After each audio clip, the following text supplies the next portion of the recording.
All right, now, everybody. Quiet, listen to me. We're going to start a show. Now, some of you people have been with me before. You know it's going to be a tough grind. But we're going to have a show.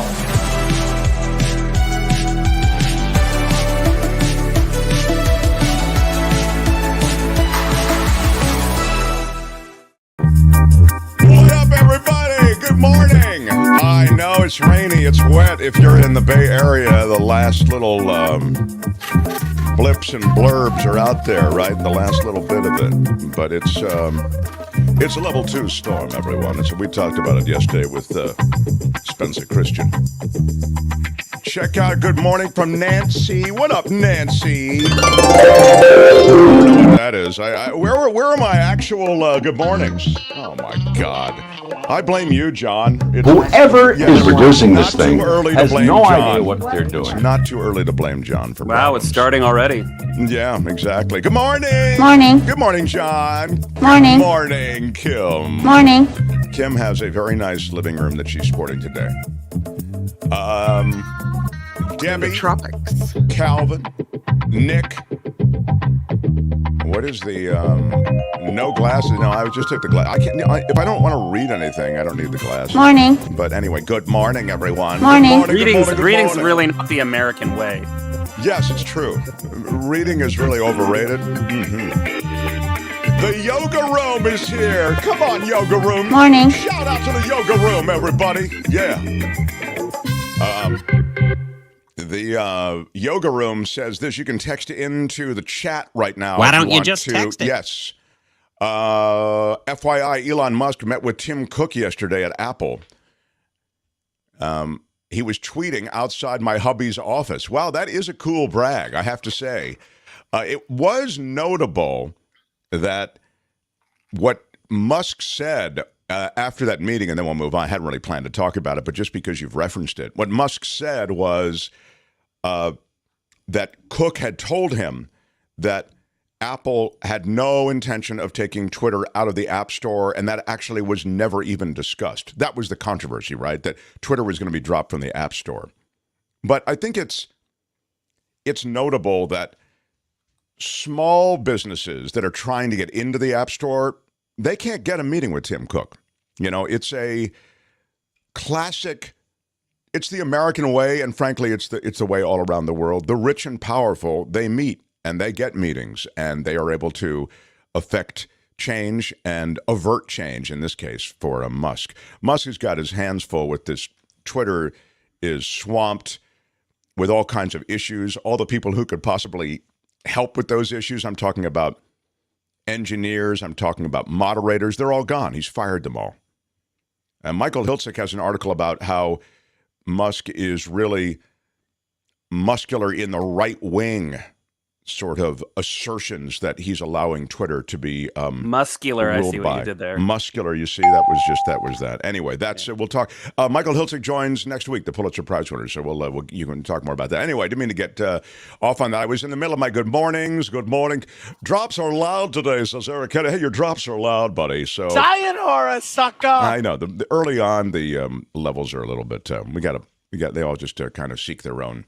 They seek their own levels. Anybody have anything to report before I start? Weather-wise, John, do you want to give us a first-hand report? Weather where you live. In the city, it was coming down pretty hard earlier. Now it's just kind of, everything's wet outside. Looks like a dog just shook off. Right. And same is true in the Petaluma region, would you say, Kim? This thing came screeching in. We got pummeled with rain. Yeah, you could Pummeled hear it. and It was screeched. it was a big, big storm. Unloaded a bunch of water on us, and then it seems to have moved on, although I think we're going to get scattered showers throughout the day here in the North Bay, but the sky is gray, and it's just a rainy, dreary day. Oh, sky is gray. I feel like Kim was a little more dramatic and had much more detail. That's Did I win? Was that a winner? Yeah. If you want to do traffic right now, that would be great. It's not a competition, right? We do traffic and weather together. Yeah.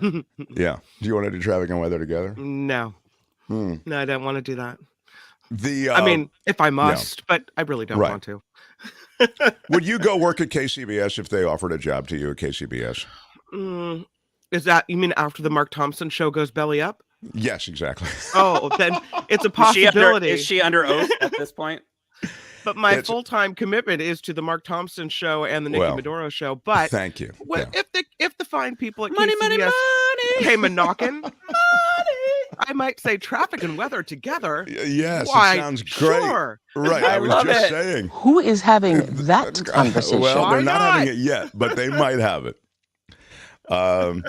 It was just funny because I was on a podcast yesterday. You know, I'm doing all this stuff to try to increase our subscriptions. Thank you, by the way, for subscribing and for getting new subscribers to our show.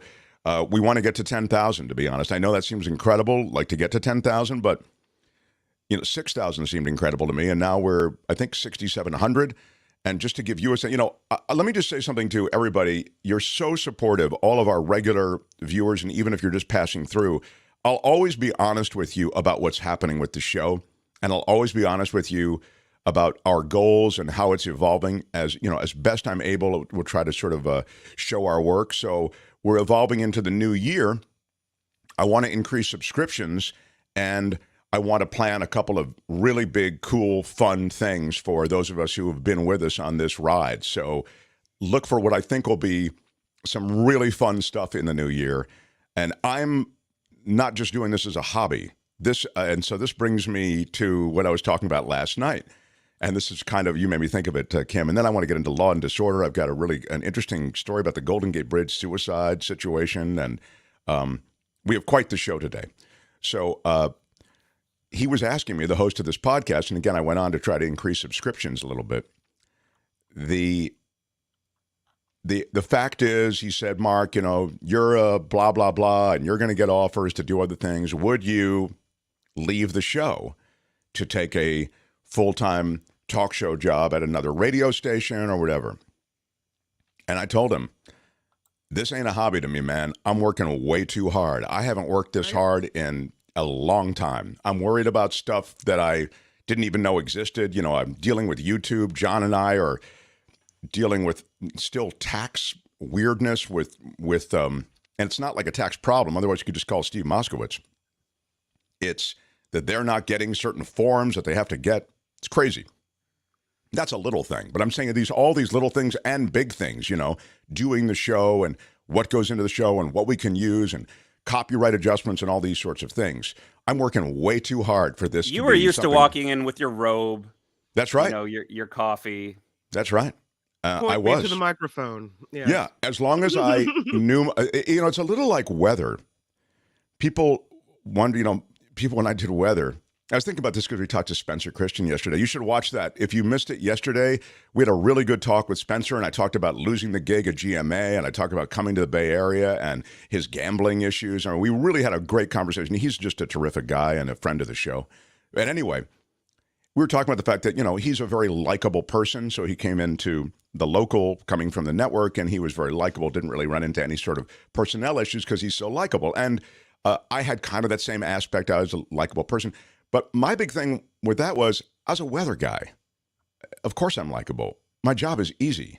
As long as you know your S, as long as you have the science down, you're going to be fine. Mm-hmm. And the responsibilities you have are fairly limited. I mean, I get it. When there are Santa Ana winds or offshore winds or flooding, you may be called upon to be on longer or to talk about things. But again, as long as you know your stuff, you're going to be okay.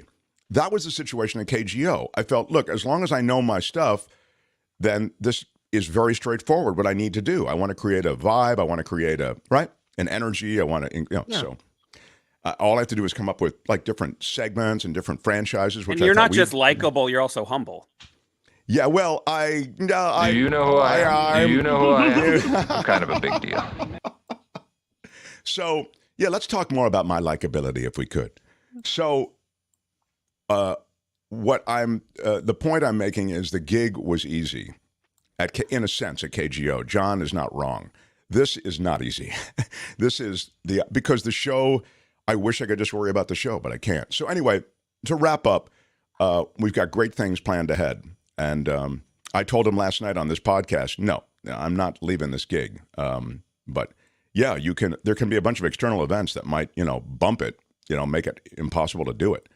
But I asked him he asked me the same question I just asked you, essentially, Kim. And I said, no, I'm not. And you just gave the same answer I gave. Which is that they're going to have to carry me out with that Mark Thompson Show banner screaming. That's right. Speaking of the Mark Thompson Show banner, John, do you have a do you have an announcement about the banner and what decision was made? Does this rise to the level of big announcement? I think it does. And let me just get the big announcement music, if I could, or the intro with the. It's not a big announcement, John. It's a major announcement. So if we could just get our terms straight. A major announcement from the Mark Thompson Show. Yeah. Well, doesn't it go? Yeah. Doesn't it go big then major? What's the announcement scale? I don't have it. This is. Would you say this is a level 2 announcement or level? Yeah, well, it might be a category 3. Oh, okay. Here we are in the ABC Weather Center. What was the result of the poll yesterday about this? So this behind me with the banner. Our 3 options were: it's great, I love it, keep it. Stage right, please, or auction it off. Keep it only got 24%. Stage right got 30%, and our winner is auction it off at 46%. Wow, it's going to be auctioned off. Then you're telling me. I love that. You're going to need to get one of those silver pens so you can sign. Yes. Can you let him finish, sir? Why, he's not finished? Is there more? You can write like affable weather guy. Yes, I think when we auction it, and that in itself is going to have to be the logistics that we worry about, I should write whatever the person wants me to write on there, right? I mean, I shouldn't, you know what I mean? Yeah, and then a year from now, that person's going to email and say, I never got that banner and my trophy from March Madness. That would be consistent. I bought, this is the thing, at KGO, you have to know, I bought everything, okay? So I bought even the merch site, all this merch I paid for. Like, it's not, it costs money to do this stuff, right? So, at KGO, I bought the trophies that we were going to give the top finishers of Mark's Madness. And all we had to do was send them to the winners. And literally, so they arrive at the station, and literally they just sat there. I mean, there are some winners who still didn't get their trophies. Isn't that right, John? Yeah, but the winners weren't working at KGO. Yeah. Anyway, it was really one of those situations where I felt really bad. I mean, I felt like I'd done everything I could, but it was just You get nothing. Well, it's not. That wasn't the idea, though. The idea was you get something. Anyway, this will go out. The auction will go down, and do we know when the auction's starting? Can I place my opening bid now? When does the auction start, John? That's a good question. I'd say we should probably start it on Monday. We need a little time for it to sink in. Yeah, I agree. We need to work out the logistics. Yeah. So, yeah, let's work out the logistics, and then we'll. But our Southern California distribution center is much more reliable. That's true. That's true. I too am extraordinarily humble. I don't think I said I'm extraordinarily humble, but you know what? I think I am extraordinarily humble. Thank you very much for mentioning that. Yeah. Anyway, when I win the bid on the Mark Thompson Show tarp, yeah, I'm going to be it's a banner, asking, but go ahead. Yes. I'm going to be asking you to write Kim is the star of the show in silver Sharpie right there in the corner. Let me tell you. And I'm going to hang it back behind me here, so you're still going to see it. Because then I'll turn on my camera. Wow, what a plan. It's a plan. Banner. It's a plan. It's a plan, everybody. I love that. You guys are going to have to outbid me. You're going to have to outbid me. Well, Monday we'll begin the bidding for the Mark Thompson Show banner, and we'll work out exactly how we'll do it, and I will inscribe it in any way you want. So that's the beauty right there. And then, Kim, you can write TARP on the top. I will write in big letters. TARP, Mark Thompson TARP. That's the way the voting went down. Thank you, John. This has been a major announcement of the Mark Thompson Show. And Carrie Lake has already filed a lawsuit. Carrie Lake she wants a recount. Yeah. Very good topical reference. I want to thank Steve Moskowitz. He is our exclusive sponsor, and he is the one stop you need to make for whatever your tax situation may be, individual, small business, larger business. He can be reached at MoskowitzLLP.com. Also, 888-TAX-DEAL, Steve Moskowitz, 888-TAX-DEAL. The merch site, is the last thing I'll mention, is still honoring the discount code. So try it. They didn't send me a message saying that it's not working. So you should get 15% at checkout. with the Iron Rod code. So enter that code in at checkout, and you'll get 15% discount at the getmarkmerch.com site, getmarkmerch.com. So if some of the merch behind me, a bunch of the other stuff, so all of that stuff, Iron Rod at checkout for 15%. And again, speaking of Iron Rod, smash it with your iron rod. give me a like and a thumbs up. The Golden Gate Bridge suicide situation may be changing. You lose track of this, but this is a real thing. Yeah. The Mark Thompson Show. What they're going to do, or at least they're talking about doing, is putting up a suicide prevention net on the Golden Gate Bridge. It's years behind schedule already, and the price tag for the suicide prevention net, what will the price tag be to put up a suicide prevention net on the Golden Gate Bridge? What do you think it'll be? I'll ask you in the chat, how much will that cost? A suicide prevention net. Don't give me the original price. Give me the revised 2022 price, which is higher than the original price. $1 billion? No. 16 million, says Nick. Looking, $1 billion? No. Ricky, 125 million, says Champagne Wishes. A couple of billions, 2.4 billion. Wait a minute. I got a winner. Immortal Tiger, 400 million is the answer. Yeah. Well done, Immortal Tiger.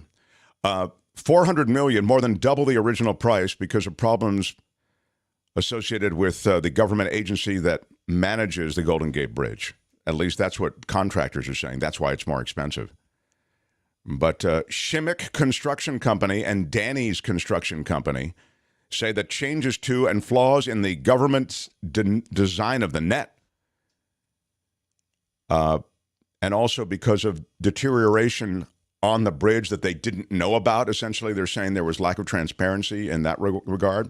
They're saying that's raised the construction price from $142 million to $398 million, or $400 million. Wait, one of the construction companies' names is Danny's Construction. Yeah, yeah.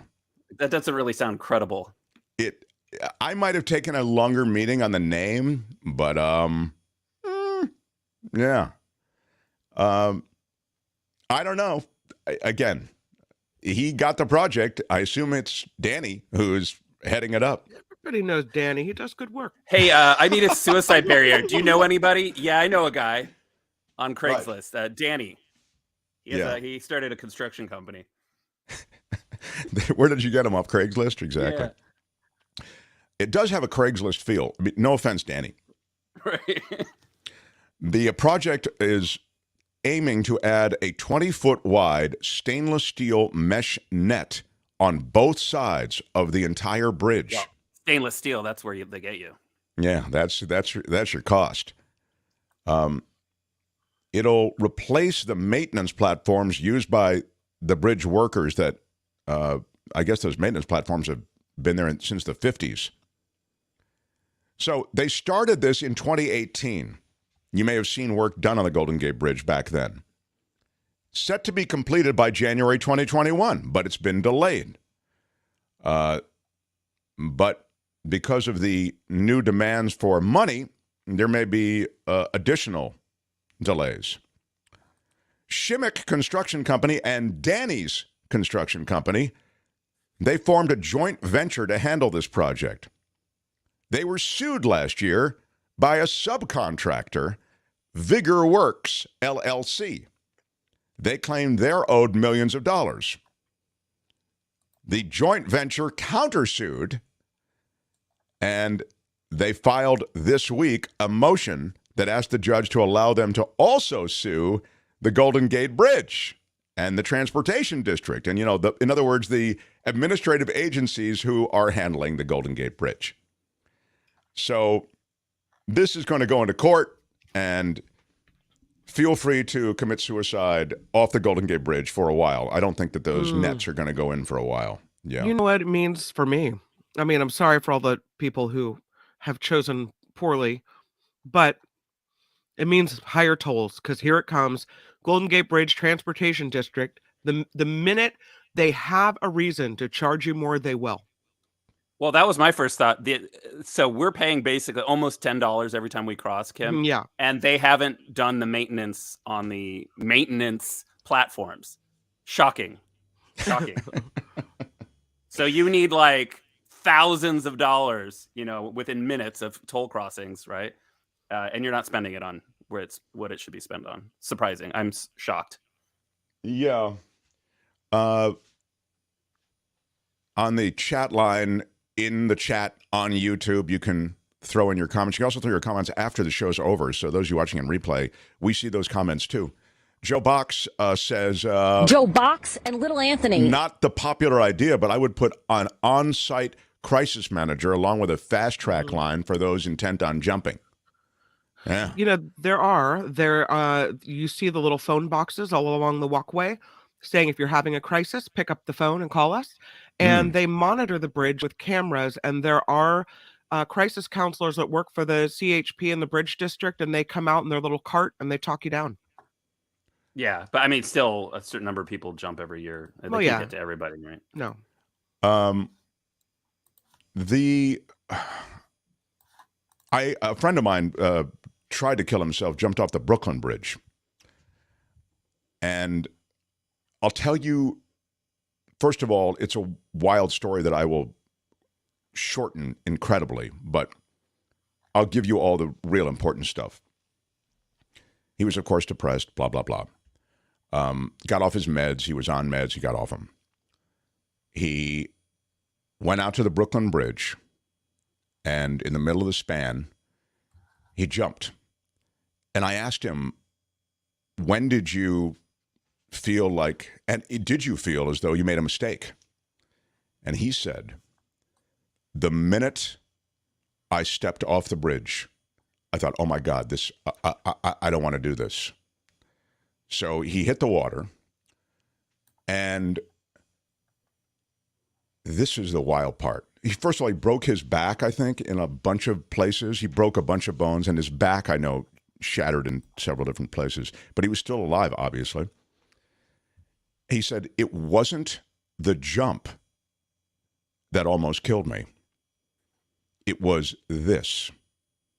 To fish him out, they brought him those helicopters, the Coast Guard helicopters or whatever they are, and it got close to the water, and as the rotors blew the air down onto the water, it churned up the water, and he said that water started coming into my mouth and nose, and I couldn't breathe, and I started to drown. And he said, it was the wildest thing. The very people who were there to rescue me were going to kill me with this chopper as it lowered closer to the water. Finally, they scooped him out, obviously, and he survived. But I've never met anyone who tried to take their life on a day where they got so depressed that they jumped off a bridge.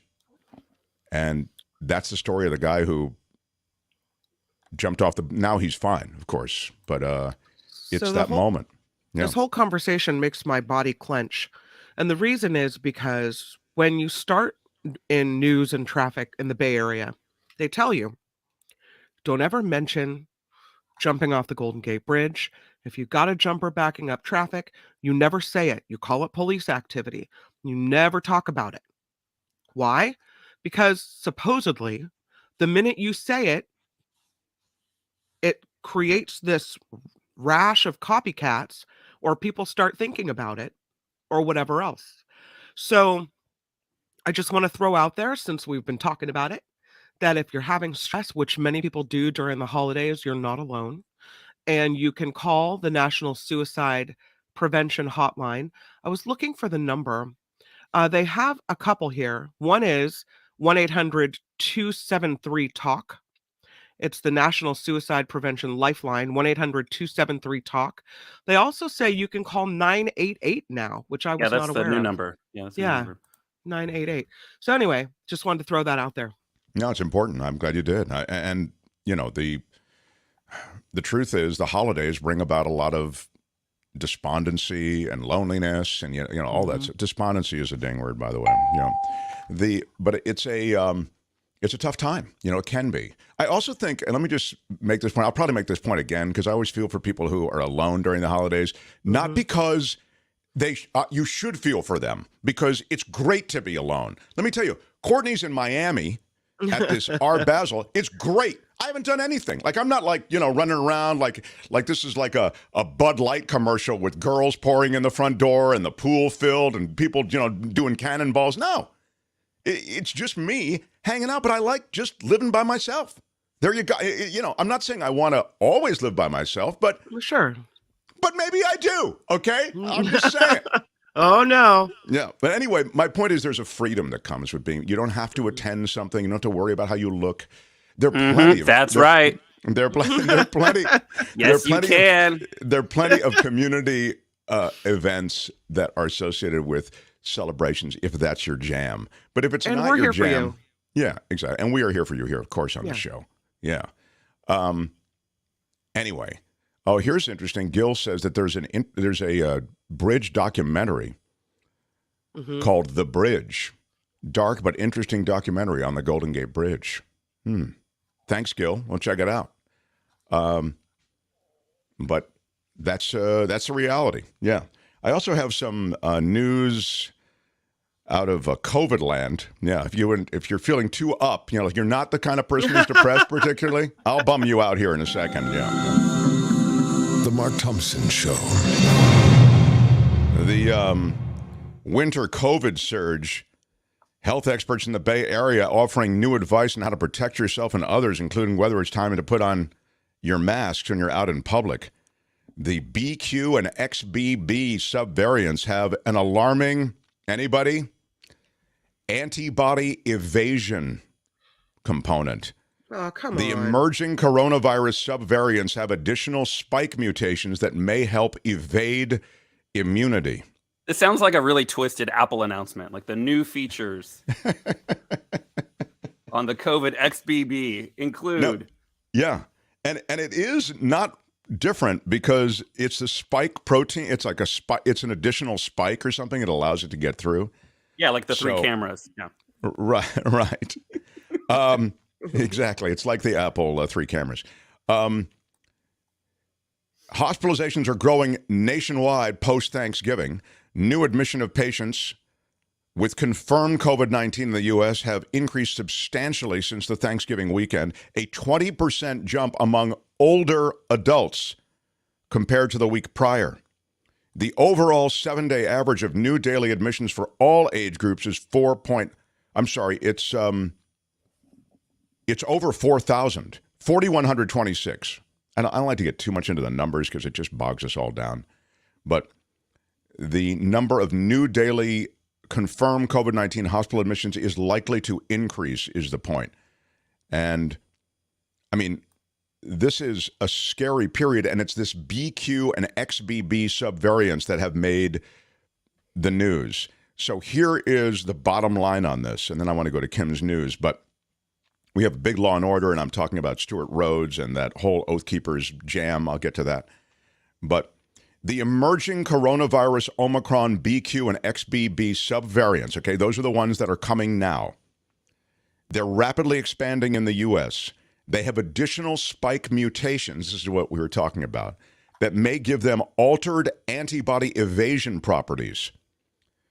This is according to researchers at Columbia University, and those researchers found neutralization of all of these different variants, the BQ1, the BQ11, the XBB, the XBB1, by these vaccines and infected persons. That is to say, if you were infected already and the antibodies that you have as a result of that infection, they're impaired by these new variants.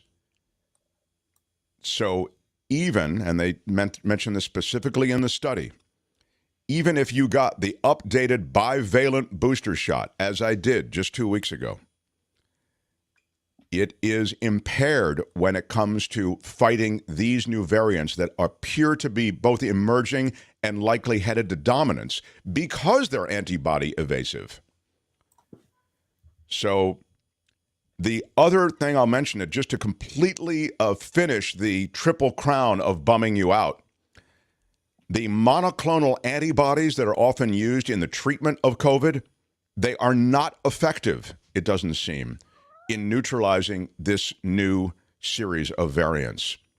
The new strains have alarming antibody evasion properties. Taken together, our findings indicate that BQ and XBB subvariants present serious threats to the efficacy, that's a ding word, of current COVID-19 vaccines, render inactive all authorized monoclonal antibodies, and may have gained dominance in the population because of their advantage in evading antibodies.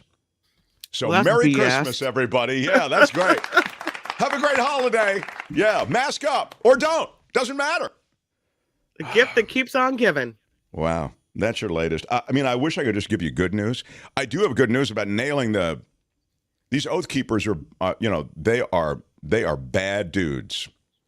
And they're not all dudes. In fact, there was one woman who was indicted along with these other guys, and we'll update all of that. I've got a pretty substantial law and disorder, so smash the like button like a boss. We give you the good news, and we give you the bad news. We give you the reality. So hit that thumbs up for me, and if you can get your place to, it's tough during the holidays, I know, but people have stepped up, some of you, and given us super stickers and super chats. That's really great, too. You can go to our website, themarkthompsonshow.com. There you can become a Patreon contributor on a monthly basis or a PayPal contributor on a monthly basis. If that's more your jam, you feel like PayPal and Patreon, they don't take as much from us, that's great. Then go there to themarkthompsonshow.com and you can click through there. So appreciate you being here. More Law and Disorder next.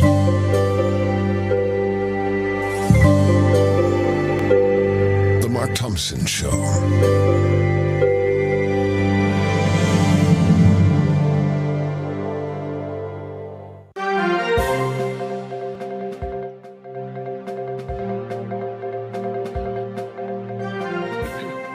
On the Mark Thompson Show, I'm Kim McAllister. This report sponsored by tax attorney Steve Moskowitz at 888 Tax Deal. Inflation may be cooling off the core personal consumption expenditures price index. I didn't know there was such a thing. It rose 5% from a year ago. That was expected. That figure, which excludes volatile food and energy prices, is a critical one for the Fed when it comes to making decisions about how to fight inflation. And the Fed is saying that they may back off on that. You saw that, right? On the aggressive raising of interest rates, and that helped the market yesterday. So anyway, sorry, Kim, go ahead. No, that's okay. That's good. Americans, though, are starting to spend a little bit more. Consumer spending increased by 0.8% in October, and that is up from 0.6% in September. The cost of living adjustments for those on food stamps and stimulus checks in California are just two of the reasons for that jump. The Respect for Marriage Act would be one of the last bills Nancy Pelosi signs as House Speaker.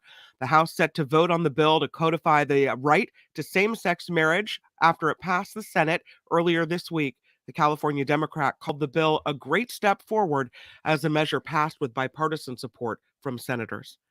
And former President Barack Obama is holding a rally today for Democratic Senator Raphael Warnock. Warnock in a runoff election with Republican Herschel Walker that is set for December 6th. A magnitude 3.8 earthquake hit Southern California this morning. It was centered about 7 miles northwest of Ocotillo. That is in Imperial County, Ocotillo Wells. It's 94 miles east of San Diego. No injury, no damage. The father of JonBenet Ramsey is asking Colorado's governor to allow private DNA testing of evidence in his daughter's murder.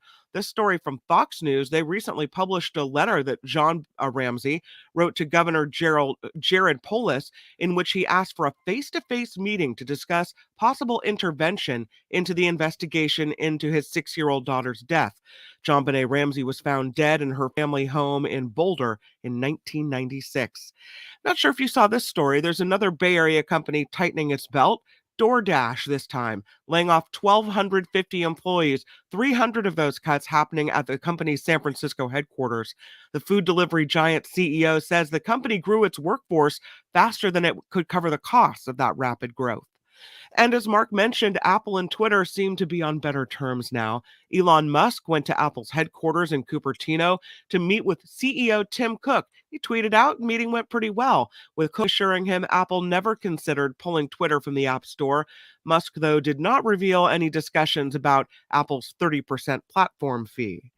And finally, we may have some information about Amelia Earhart. Penn State scientists say they've made a breakthrough in the mysterious disappearance of the legendary aviator.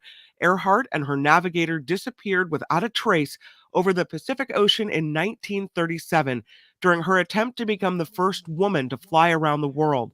In 1991, an aluminum panel was found on an island north of Samoa that some believe came from Earhart's plane, but now researchers at Penn State University say they have used advanced imaging techniques to reveal hidden letters and numbers on that panel, and that, they say, could help confirm that Earhart landed on that island.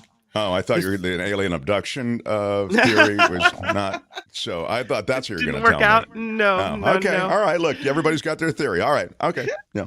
This report, sponsored by tax attorney Steve Moskowitz for more than 30 years. Steve has put his tax knowledge to work for individuals and businesses alike. If you need help with your taxes, please call Steve Moskowitz at 888-TAX-DEAL, or you can find him online too, moskowitzllp.com. I'm Kim McAllister on The Mark Thompson Show.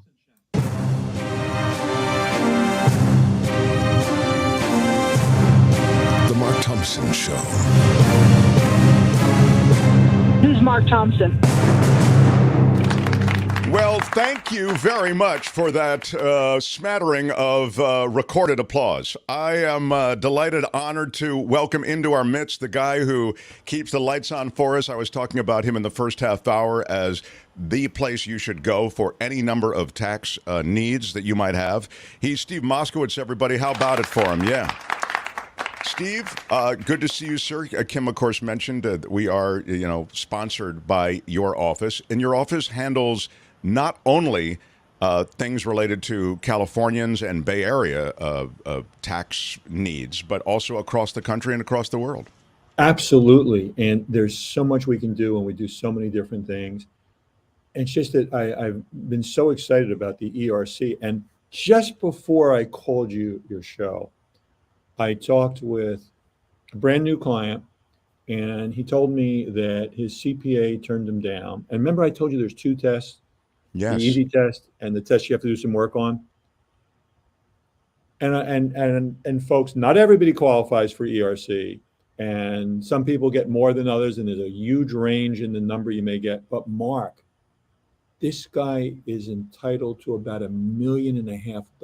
Wow! And the first CPA said nothing. Oh my God, that's insane.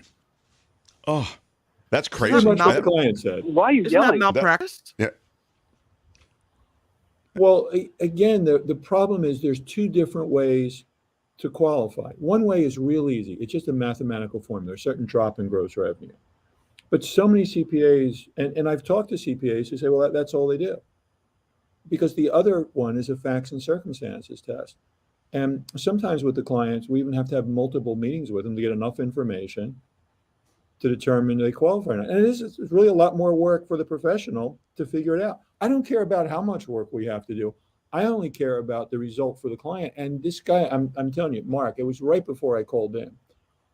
The CPA left $1.5 million on the table. That's just incredible. Unreal. Yeah. Yeah. I mean, that's how, and you'd think for that kind of money, the CPA would, have the incentive and be animated by that challenge. Not if they're mass producing them. I see. Because you have a lot of firms, they just want it quick and simple. And, almost every business may qualify for ERC. So it's not like, well, you have to, pick and choose and get the client.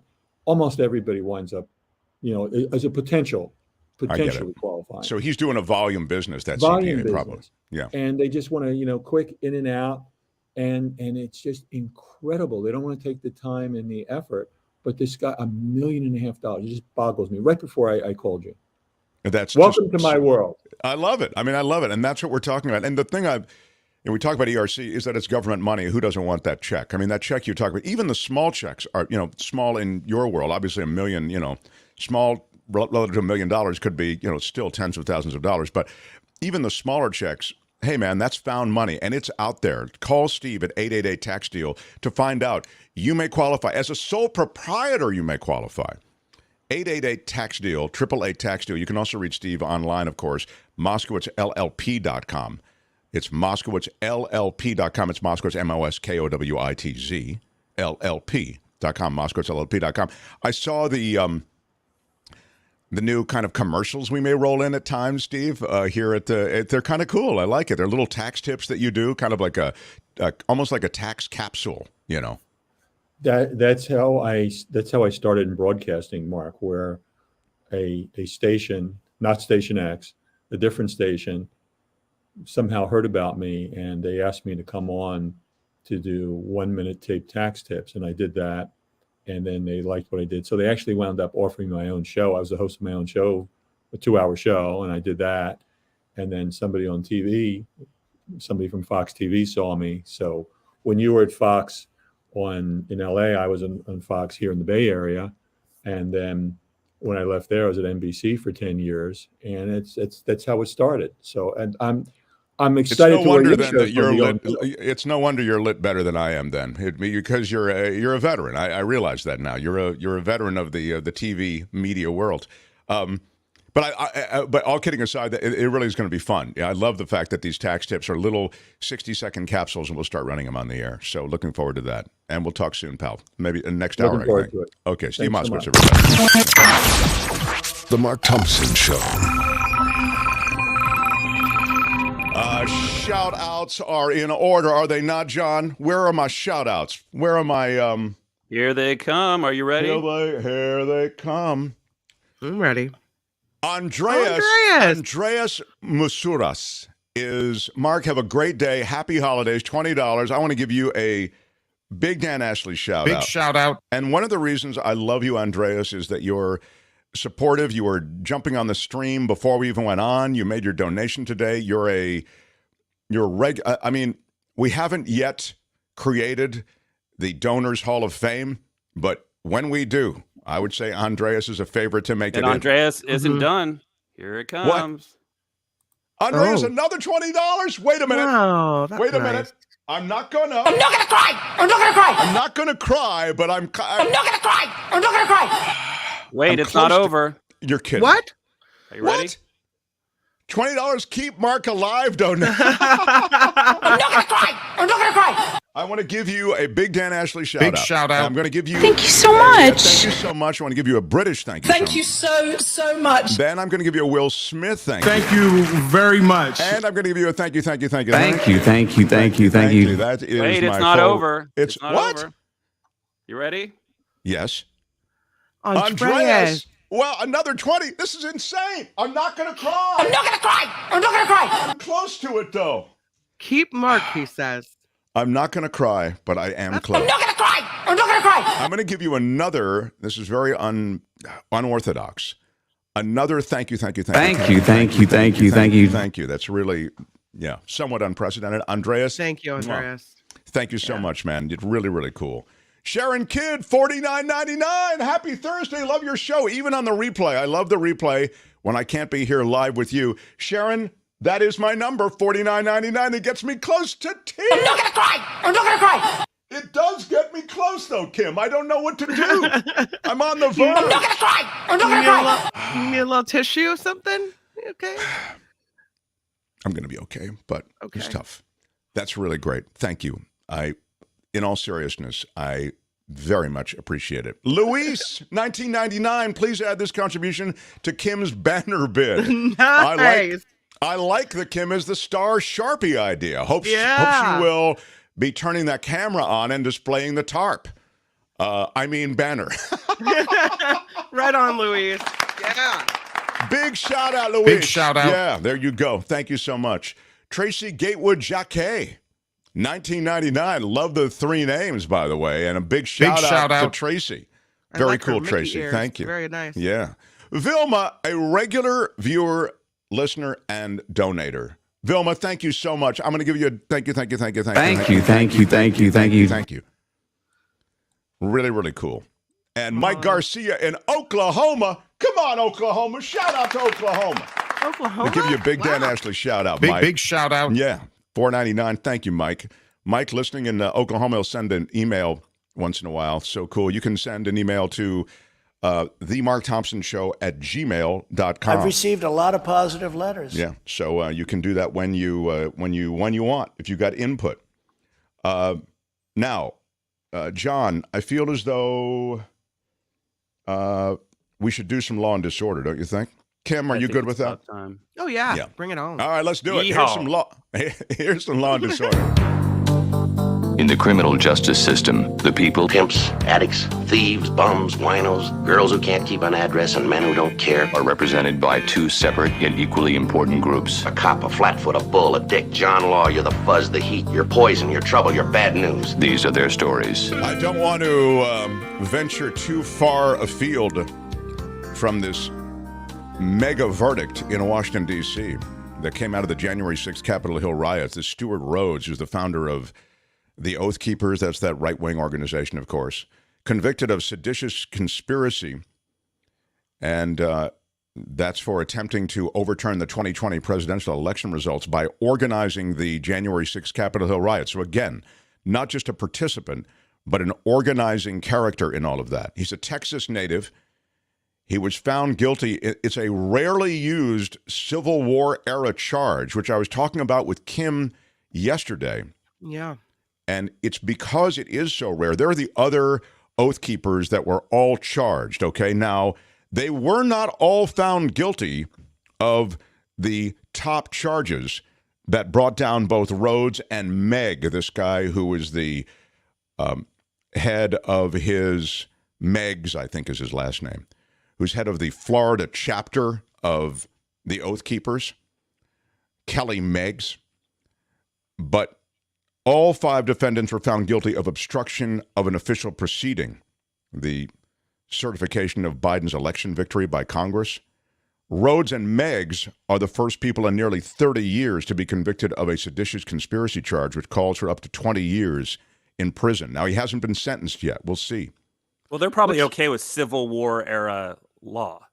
That's kind of a brand for them, right? Yeah. I mean, Which Oath Keepers...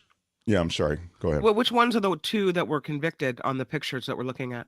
I think I want to say upper left is Meggs. With the mugshot? John, maybe you can double check that, John. I think, yeah. Yeah, and then in the middle there on the top. Right. And the guy with the eye patch, you know how he got the eye patch? He shot his eye out. Oh. Yeah, he shot his eye out by accident. I With don't a mean BB gun? With a .22 caliber gun that dropped on the floor, he says. Oh. And it shot his eye out. Now, he has a prosthetic eye. You'll shoot your eye out. He likes the patch. The patch. You know, it feeds the look, obviously. Sure. You know? Yeah, kind of rough and tumble. He's like a democracy pirate. I would have guessed smashed it with an iron rod, but I would have been wrong. Yeah. Well, it would be... Smashed it with your iron rod. They did bring iron rods to the Capitol that day. He spent thousands, on armaments and stuff for the January 6th takeover. He was prepared for a civil war. This is all revealed in communications that were entered into evidence in court. Now, defense attorneys said that their clients were only in the Capitol to protect Trump allies like Roger Stone and others. But they said that, the rhetoric was just bravado. The Oath Keepers had no plan to actually attack the Capitol. But as I say, he spent thousands on AR platform rifles, magazines, mounts, sights, and equipment, all brought to Washington for what he considered, again, to likely be a civil war. So scary people. Jurors watched surveillance footage from the Virginia hotel where some of the Oath Keepers stash weapons for quick reaction force moves. They had, quote, quick reaction force teams that were ready to get weapons into the city quickly if they were needed. After the riot, Oath Keepers celebrated at a local Olive Garden. And how about a shout out for the Olive Garden, everybody? Yeah. And what did they get? 15 years? No, they haven't been sentenced yet. I think that they am I right? I think that they've been found guilty. The sentencing phase, I think, is still to come. They did get unlimited breadsticks. Yes, and well, there's that. Right. So, but as I was mentioning, I mean, this seditious conspiracy thing, I consider it a real victory on the part of the Justice Department to have prevailed in this case. I know you may look at the case and you go, well, look, these guys loaded up on all the weapons you talk about, their communications and all the rest. Yeah, but seditious conspiracy, what is it? I mean, it's a weird law that a jury has interpretive rights to kind of figure in all these different ways that might lead them to an acquittal. You just never know with a jury. And it's treason, right? Isn't that seditious conspiracy is treason? Treason, I think, and treason's another example of something that is really a gray area. Yeah, that's treason is against one of America's stated enemies. In this case, you're going against the government of the United States. Here's how it's defined, seditious conspiracy, and you can see a little bit even in the definition how it's one of these gray areas. It's two or more people conspiring to, quote, overthrow, put down, or to destroy by force the federal government, to levy war against the United States, or to oppose the federal government's authority by force. It also covers conspiring to delay the execution of any federal law and to, quote, seize, take, or possess any property of the United States against its legal authority. Oh, that was they a ticked slam all the dunk. boxes. Yeah, I mean, yes, and yes. You would think, but here you go. He never entered the Capitol during the insurrection. Okay, so he wasn't there for that, but did communicate with other Oath Keepers. That's the stuff I was talking about. All those emails and communications about the Civil War, et cetera, that was all entered into evidence. So clearly, the Oath Keepers that did storm the building were in touch with Rhodes, and there are all those communications they entered. So right, and it's conspiracy. You don't have to actually be the one who does it. Conspiracy is, as John says, truly a wide breadth of things. They can get you on conspiracy for even being on the phone during any kind of conversation about anything, like about a heist, so conspiracy is, but again, it falls into a gray area. Now, I agree with you. I mean, look at this. This guy is he's got blood all over his hands, but the justice system kind of falls in different ways. So, shout out to the Justice Department for getting these guys, because I don't think it's simple. And the other thing is, you haven't seen on the part of the GOP particularly the kind of distancing themselves from this that I would like to see. I mean, you'll hear the kind of boilerplate. Well, violence is never. We don't approve of violence of any kind. But they've been pretty quiet about it, and I mention that because in that context, this victory is even more important. It just sends a message, and it also opens the door to other charges that the Justice Department will likely bring, I think, against other conspirators, So, but once again, this particular law has been rarely invoked in U.S. history, and so in a way, it was unproven. And I think there you what go. I've heard Republicans say is the same thing they said about the January 6th hearings, which is it's over. Why don't you guys just let it go? It's done with. You guys are beating a dead horse. Well, no, what you said is now look at what happens to people who try to rise up and steal an election or overthrow the government or what have you. You pay the price. And you could say that about any crime. I murdered him like 5 years ago. Can we move on? Right. Well, I'll tell you what I thought. I thought, wow, they said that about the war in Iraq. I was really a passionate anti-war in Iraq guy. Like, I was screaming it. I used to get into real conversations with family members about it, and sometimes they were passionate and animated. I just thought that the war in Iraq to me was like Vietnam all over again. Couldn't understand it. And once we were there, you heard that Kim's talking about, which is, well, look, let's not litigate that. We're there now. So let's It's like, yeah, but we shouldn't be there, and we got to get the hell out of there. I mean, and this idea somehow that you escalate and essentially you double down on a mistake, it's absurd. So anyway, I don't mean to go, but I get that things happened, but not looking at them or claiming, well, that happened, we're not talking about that anymore. I mean, you can apply it to anything. As John says, you can't pick and choose which crimes you go after based on your political allegiance, right? That's what DAs and prosecutors are for. That's what we pay them for.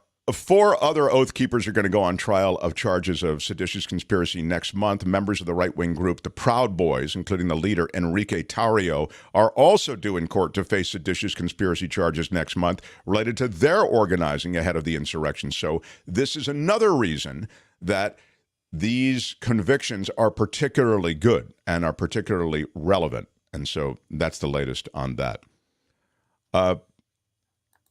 In the other area of law and disorder, you saw that the Jeffrey Epstein estate has settled a sex trafficking case for over $105 million. This is in the Virgin Islands. The estate and related entities of Jeffrey Epstein agreed to pay the U.S. Virgin Islands more than $105 million as part of a settlement in a sex trafficking and child exploitation case. That was brought by the Attorney General of the Virgin Islands. The settlement also requires the defendants to pay the Virgin Islands half the proceeds from the sale of the Epstein-owned island there. Little St. James Island. The Virgin Islands are also going to recoup more than $80 million in tax benefits that Epstein and others fraudulently obtained to fuel that entire criminal enterprise, they say. So that'll, again, that is one of those things like imagine being the trustee of the Jeffrey Epstein estate. No.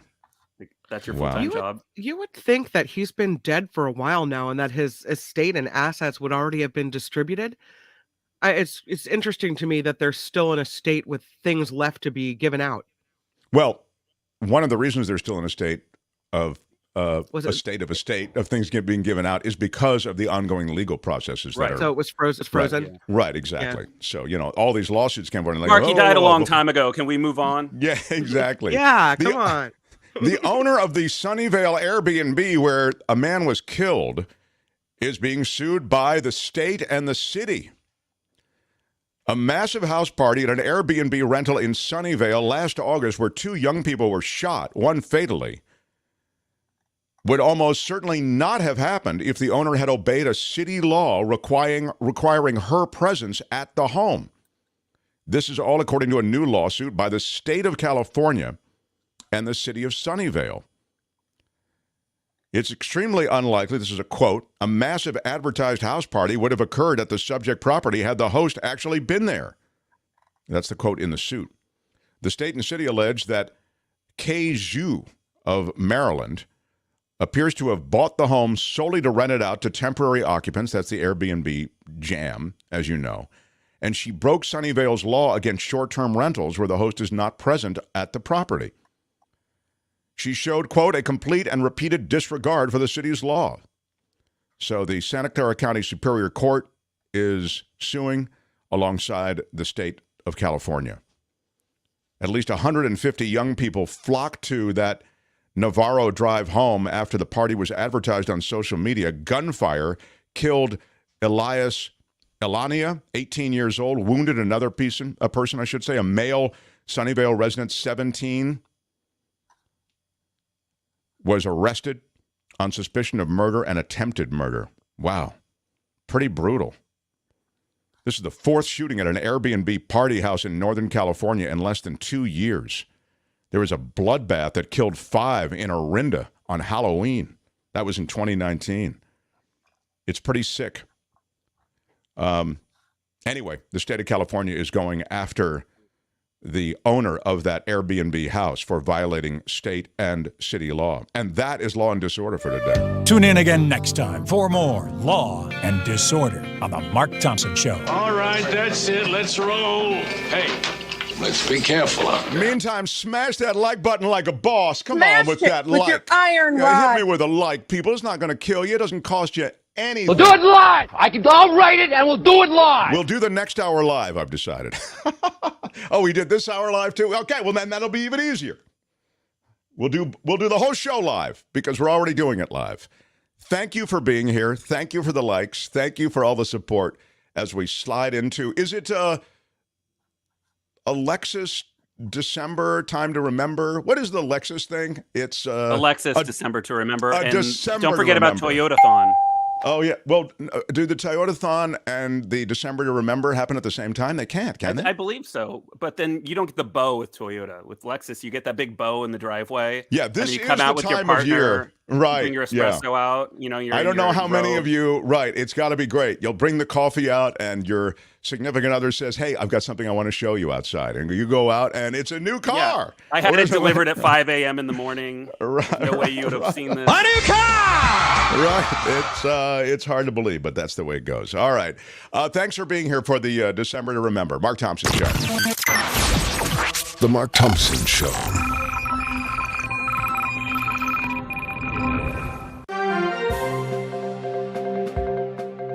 On the Mark Thompson Show, I'm Kim McAllister. This report sponsored by tax attorney Steve Moskowitz at 888 Tax Deal. Big oil ripping Californians off. That's what Governor Gavin Newsom said as he officially called a special session of the state legislature for Monday. He wants to pass a price gouging penalty on oil companies. He says it will increase transparency and protect drivers from outrageous gas spikes in the future. The number of same-sex households in the United States is over 1 million for the very first time. Census data shows the percent of those households is almost at 1% across the country. More than 700,000 of those are married couples. The new data coming as Congress is about to vote on protecting the right to same-sex marriage for the very first time in history. The Respect for Marriage Act has passed the Senate. The House is set to vote on the bill to codify the right to same-sex marriage on Tuesday. Closing arguments starting today in the Trump Organization's tax fraud trial. The former president's organization is accused of compensating top executives off the books to lessen the amount taxed. The company's former CFO, Alan Weisselberg, who already pleaded guilty to tax evasion, testified Trump's sons, Donald Jr. and Eric, did not discipline him after finding out. A new terrorism bulletin issued by the Department of Homeland Security says the recent mass shooting in Colorado Springs is an example of violent extremism. The bulletin says the suspect in the deadly shooting at Club Q is being praised by extremists in forums known for racially or ethnically motivated violent content. That bulletin also noted the ongoing threat to faith-based communities, mentioning recent threats to Jewish synagogues. The bulletin is urging possible targets of extremist violence to be prepared, and they're asking anyone who might have information about potential threats to contact law enforcement right away. The CEO of Fox Corporation is being deposed in the Dominion Voting Systems defamation lawsuit against the company. Lachlan Murdoch is scheduled to appear on Monday to discuss that lawsuit against Fox and its cable networks. Dominion is seeking $1.6 billion in damages, alleging that Fox News channels falsely claimed its voting machines were rigged in the 2020 presidential election. And two-time Cy Young Award winner and Major League Baseball Hall of Famer Gaylord Perry is dead. He died this morning at the age of 84. Perry pitched in part of 22 Major League Baseball seasons, suited up for 8 teams during his storied career. He's most known for being a master of the spitball pitch, and he spent the first 10 seasons of his career with the San Francisco Giants. Kim, you worked on the spitball pitch for a while. I know that you were inspired by Gaylord Perry that way. I was. Never really got a career going with it. I couldn't get the speed behind it. I couldn't get the right amount of spit going on. But, movement. Maybe that's it. It's all in the spit, is what you're saying? Yeah. Yeah, so I have to be content with old videos of Mr. Perry, Okay. So, this happened at a Starbucks in Annapolis, Maryland, where an employee is now suspended after a black woman had the word monkey written as her name on her order. Oh, my God. Like, what? Really? Aren't we over this, people? What the hell's going on, man? In Annapolis, Maryland, the weekend before Thanksgiving, the woman's actual name is Monique. What the hell is going on in the United States of America? Ron gets it. Sorry, go ahead. The weekend before Thanksgiving, go ahead. Woman's name is Monique. She said her heart dropped when she saw monkey written on her drink. That eventually led to a discussion with a male barista who said it was a mistake. So, your finger slipped? Yeah, right. So the exactly. Starbucks What kind of employee exactly is what was the constellation of variables that led to that mistake? Exactly. Go ahead, Kim. I'm sorry. Rude. That's all. Just another one of those stories. Another one of those disturbing stories where I don't know. It's sad that it even happens again. This report sponsored by tax attorney Steve Moskowitz. For more than 30 years, Steve has put his tax knowledge to work for individuals and businesses alike. So if you need with your taxes, give Steve a call, 888-TAX-DEAL. I sang that like Oprah. Or you can reach him on the web at moskowitzllp.com. I'm Kim McAllister on The Mark Thompson Show. They had to close down an entire radio station to silence him. And now, he's here. Ladies and gentlemen, Mark Thompson. The Mark Thompson Show. What up, everybody? Come on. Oh, thank you. Thank you. I live for that smattering of applause. JR, $20. And I was just about to get to Christine McVie, $20. Thank you, JR. And so sad that Christine McVie has passed away. Thank you very, very much for that. Thank you so much. Yeah, thank you for the $20 donation and for the reminder that we want to talk about her next. Luz Espinosa, former Bay Area resident, residing in beautiful green Portland Metro. Love your show. Thank you for keeping it going. Luz! Thank you very much. I give you the Will Smith. Awesome. I love that name, Luz. Yeah, you're giving her the Luz Pena. I'm giving her the Luz Pena. That's when we used to run Luz Pena on the old station. Every time we run, I would go, Luz Pena! You know, she's on the vaccine team. Oh, that's right. She's on the vaccine team. Yeah. But big shout out to my new favorite Luz is in Oregon. So thank you, Luz. Mossware Pro Audio, maker of the Honeybee vacuum tube mic preamp. I don't know what it is, but sounds pretty cool, doesn't it? Yes. Very much. Thank you very much. But we love it. Yeah. Yeah. Damn, we love it. Sounds cool. I still love my Mark Thompson coffee mug, says Sharon. Yeah, what up, Sharon? Thank you. Yeah. Love it. John Radley, I think that's pronounced Weisselberg. Oh, I did will I say absolutely Weasel? accept Weaselberg. Weaselberg. Weaselberg. It was close. It was close to Weasel. Oh, that's great. I said that Weasel, really not strong. Weasel. Yeah. There's a reason that this place is fun. Right? Oh, my God. But he is kind of a Weaselberg, isn't he? He probably lives that's in why. Weaselberg. That's right. I'm not sorry. I'm not sorry for that mispronunciation. Yeah. Nope. Sorry, Right not outside sorry. the city. I think it worked out well. It did. It all worked out in the end. But by the way, that would be great on a tombstone. It all worked out in the end. I'm always looking for what you worship, Just to go back to that Starbucks story for a second. Those Yes. are not isolated incidents. So imagine a lifetime of dealing with that crap. And that's why I have empathy for people. Like, think about it. You've dealt with that for your entire life. And to have to put up with that kind of bullshit at a Starbucks. Yeah. No, it's true. Come on. I mean, yeah, you're right. And the company, you're right from an institutional standpoint.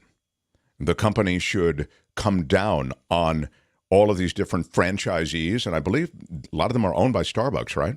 I mean, it's so you can blame the company. I mean, and that is the first time I've sworn on the air. If there's a company, if there's a company I was culture, surprised. if there's a company culture that permits that, then there's a problem with the company. So, right on, John. I think you're right. The loss of Christine McVie is really big. She, of course, of Fleetwood Mac, passes away at 79. Singer, songwriter, keyboardist. She was a prolific force behind Fleetwood Mac in terms of songwriting and all the rest. Prolific is a ding word, by the way. I'll give you a little something from her obit. I wish I could play you her music. I cannot do that here. There's no need. I'm sure you've got it all through your... Maybe some karaoke? Even that would probably get me a copyright flag.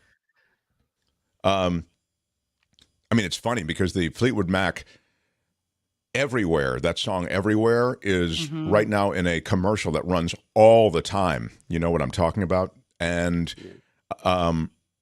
the other thing is it went viral. What was the Fleetwood Mac song where people are holding the Gatorade, whatever you know what I'm talking about? Yeah. It was like last The guy year. on the skateboard.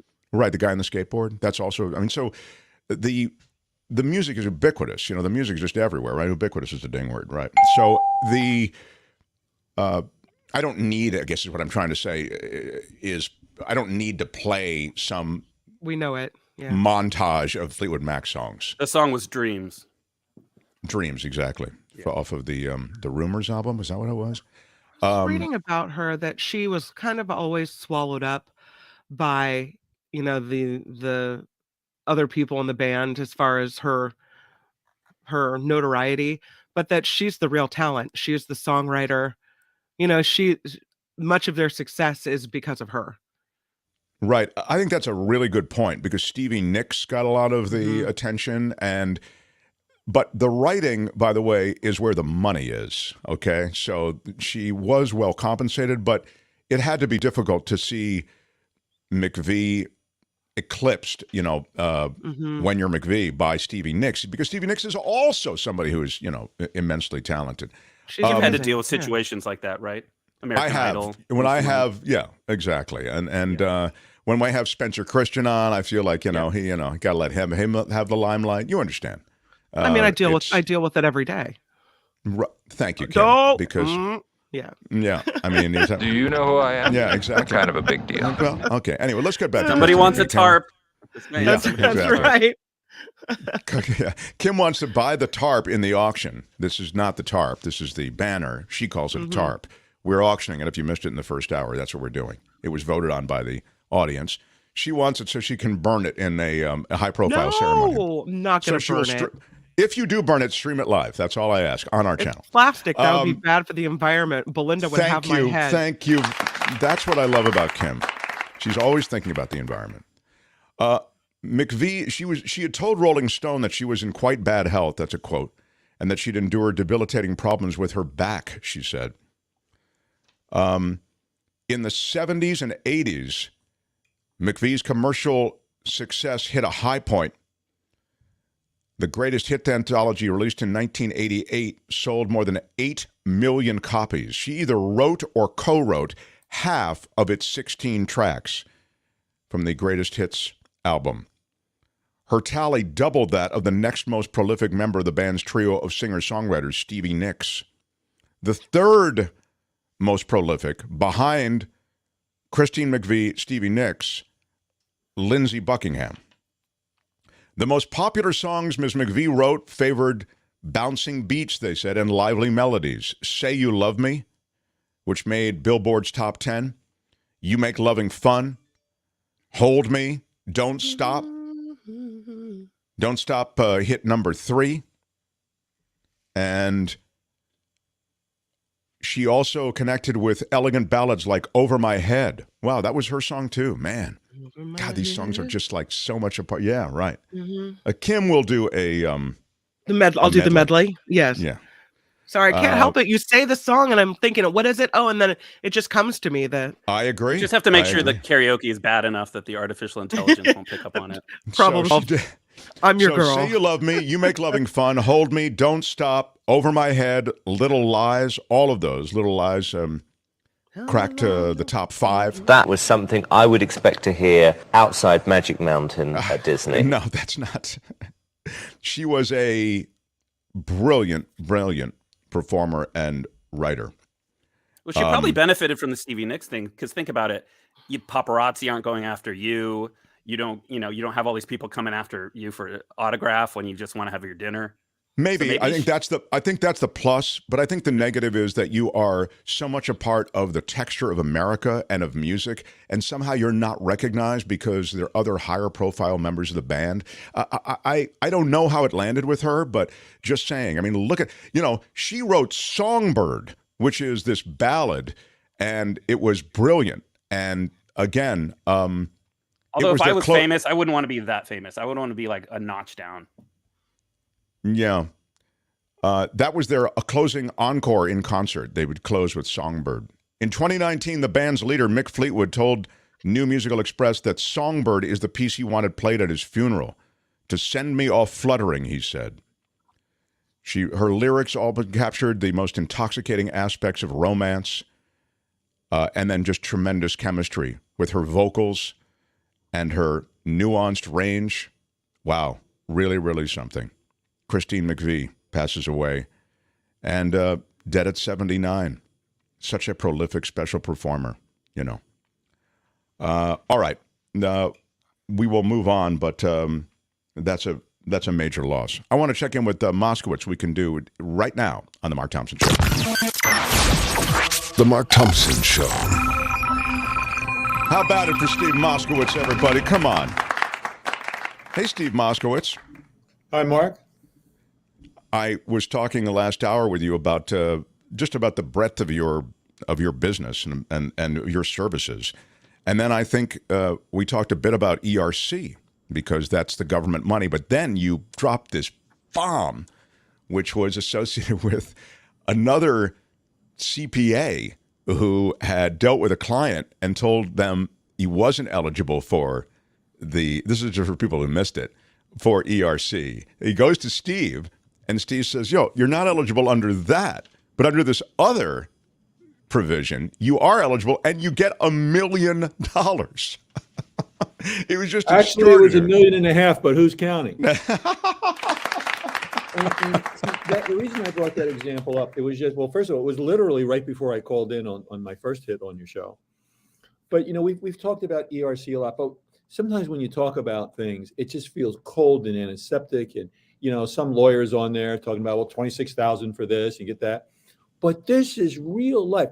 This was a guy I talked to that talked to a CPA who said, no ERC for you. But he heard of me and he called me. And I explained to him why the CPA said no ERC, because he took the easy way out. What a lot of CPAs are doing is they're mass producing the ERCs. The thing with ERC, with a lot of things, you need all kinds of particular requirements. So not that many people in the category. With ERC, almost every company can at least be considered for ERC. It doesn't mean they all qualify, but everybody can be considered. So what a lot of CPAs have done is they just mass produce them. Kind of like, why doesn't McDonald's make anything fancy? Because their business model is they can make their money by just mass producing hamburgers. So I've talked to CPAs who privately have fessed that up to me. It's just so easy to do it the one way. And because there's so many businesses that qualify, they just mass produce it and they don't get bogged down with, well, actually having to sit down and think and maybe having even multiple visits with a client to determine it and figure it out. Just mass produce them, keep it moving like McDonald's. And this particular client, this is a guy who, had he not heard of me, would have said, well, CPA said I don't qualify and that's that. Would have left $1.5 million on the table. And that is see, to me, that lives. That's an actual guy. That's not me giving numbers, 26 this and that. This is an actual human being. And you know what? To most people, $1.5 million is a tremendous amount of money. That is something you don't have to say. You're absolutely right. I mean, as you were saying it, I thought, wow, that's just a sick discovery that $1.5 million was sitting out there. And had you just gone with the no that the first CPA gave you, I should say, you would have never been given the opportunity to get that money that's left on the table. That's what Steve is so good about, knowing the nooks and crannies. And your enthusiasm about this stuff, like the enthusiasm you have for your clients, I think it is truly something that's extraordinary. You know me, Mark. I get so excited over this. It's like such a big deal to me. I get a guy $1.5 million. But I think you bring that enthusiasm to other situations involving clients because, as you say, they're real people. Everybody, even the people who are not eligible for $1.5 million, are eligible for any number of things, and protections against tax exposure. These are all things that fall to your desk, and as an advocate for your clients, you can take care of. Reach Steve at 888-TAX-DEAL, 888-TAX-DEAL, 888-TAX-DEAL. Yeah. Can I tell Steve I love the rainbow shirt. Oh, thank you. Oh, yeah. See, that's the kind of thing that I don't even notice. It's just sad that I think he looks good nice. Because he's colorful. Yeah, it is. Well, it's colorful. Thank you. I appreciate it. Because, before COVID, I was the typical guy. Every day I wore my blue suit and white shirt and tie. It was like a uniform. I had a closet full of blue suits and white shirts. Sure.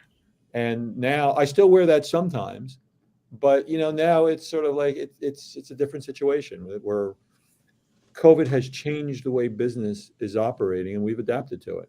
Yeah. And that's why we can deal with people all over the country, because the minute you're doing something remotely, it doesn't matter whether you're in San Francisco or New York or Chicago. And one of the things that we offer with the remote, there's a lot of smaller areas that don't have a lot of expertise in a certain area. It's kind of like somebody that has a medical problem and lives in a small town, they're going to go to the nearest big city hospital. Well, now through the remote working, we can be that nearest big city hospital, no matter where you're living. Yeah. Yeah, I mean, yeah, it's so true that the great thing about this world now is that you're able to get access to Steve Moskowitz wherever you are. 888-TAX-DEAL, 888-TAX-DEAL, also online, MoskowitzLLP.com. I mentioned we're going to start running these little tax capsules, these tax tip capsules, and we'll start that right away, and you'll get a chance to kind of hear a little bit of Steve's knowledge sprinkled out in all these different ways. Steve, love talking to you. Thank you again for your support of the show. Always Steve Moskowitz, everybody. Yeah, right on. Right on, right on, right on, right on, right on. I've told you, it's never easy being in this business. The Mark Thompson Show. You know, I hate to be a downer, but you saw that we were talking about Christine McVie passing away. And such beautiful thoughts in the chat. You can jump into the chat, and you can also, when you play back the show in replay, just hit live chat, and you can actually see the chat as it happens. So that's kind of cool as well. And that's, once again, something you can do here that you couldn't do at the radio station. So while there's certain things we give up along the way, like the ability to play a montage of songs, we get this community now that why don't you just text it? Yeah, that can jump into that scene. By the way, even at the old station at KGO, the podcast, so if you're listening in replay, we had to pull all the music out, right, John? We couldn't have any music living in that. Yeah, the music was actually pulled out automatically. So as the show was being recorded, there was a separate recording for the podcast. So the same issues, if you want to think of it that way, that affect us on YouTube also affect us. But in that case, the corporation didn't want to pay for the rights. Right. That's exactly right. That's exactly right. Because when you're a radio corporation, you don't like to spend money. Exactly. John sounds bitter to me. Yeah. No, I'm giving some insight. It wasn't one thing, right? You know. Yeah, I know it's true. John is definitely. I don't think you should apologize for how you feel. He's not. He I did not have a stapler. No. This is a man with anger. This is a man that has resentment towards you. Anger. He does have anger. For 2.5 I hear it. Oh. Yeah. Oh, I don't know. I'm just don't even try to find a paperclip. Right. Very, very tough management. Very tough. Listen to me. No. I don't want to hear you. Exactly. They were tough. They were tough. What the people want to hear. Yeah. I wanted to mention the country singer Jake Flint passed away. He was only 37. And here's the other weird thing. He married his wife, Brenda, and he died right afterward. Yeah. Was that expected? Like, did he marry her when he was sick or something? Jake Flint died just hours after marrying his wife, Brenda. Was there a prenup?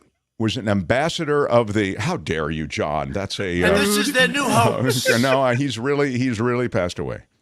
He was a prolific songwriter, recording artist, and in-demand live performer throughout the Midwest and Southwestern U.S. As a testament to his kindness and humanity, he was also a tireless supporter of his fellow artists, always willing to lend a hand to help anyone who needed it. This is according to the statement issued by his people. He looks so happy. Maybe you can Google him and show everybody what he looks like. Google it. Yeah. Jake Flint is his name. There's a picture of both Flint and his wife. I guess it was, Now, but Kim asked a good question, like, was he sick or something? It doesn't appear that he was. We were just about to embark on some business together after he and Brenda got married, which was yesterday. Wow. I don't know, Kim. And I thought, this is terrible how you think this. Was it a heart attack? Is this true?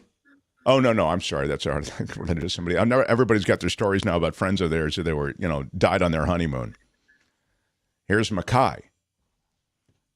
Friend got married, went to Hawaii for honeymoon, and her husband died the first day of swimming from a heart attack in the ocean. Wow.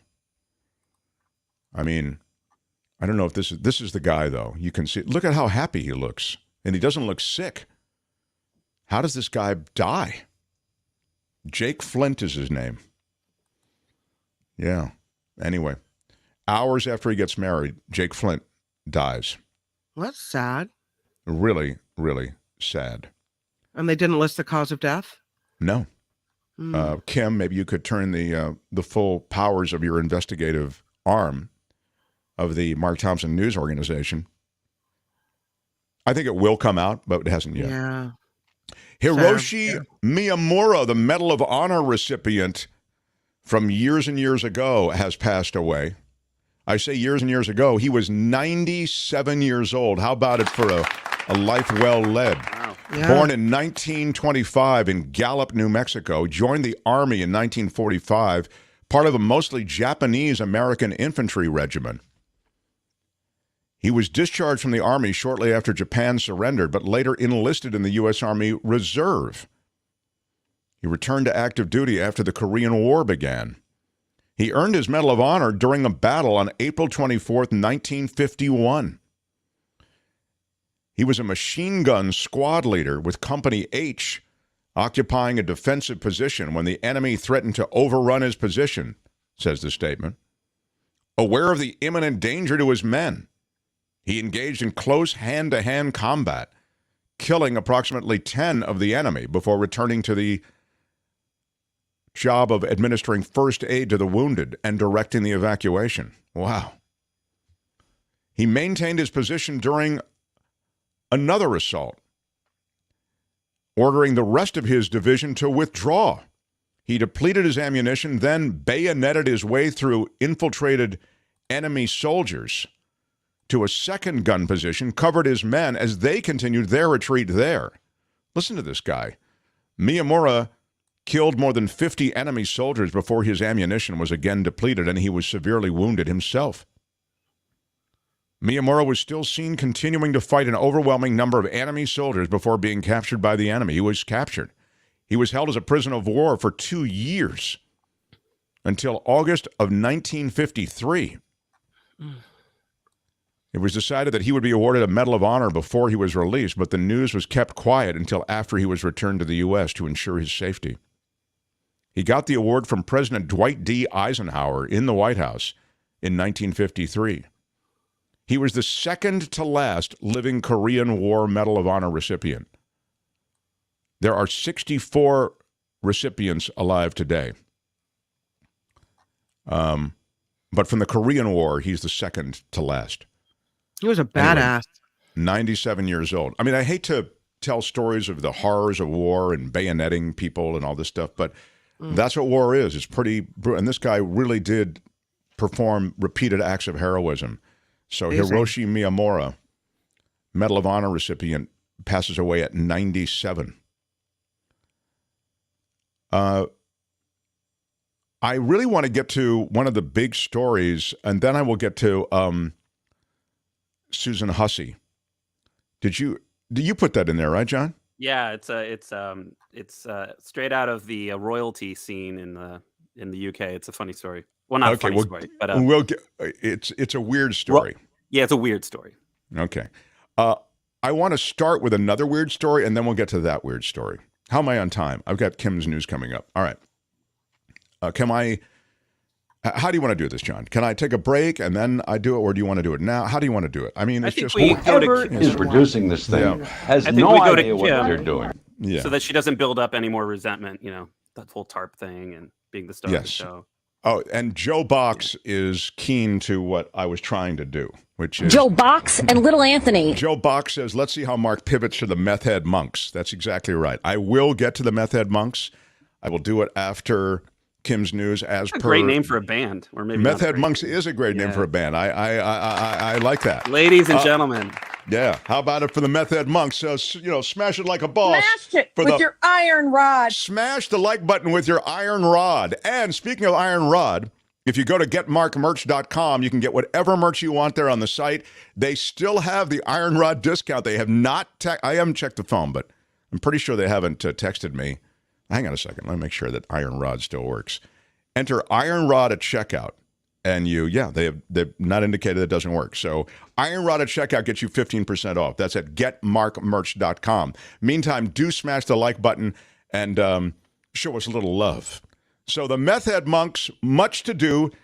The next half hour promises to be, I think, one of the more amazing half hours in the history of this show. That's right.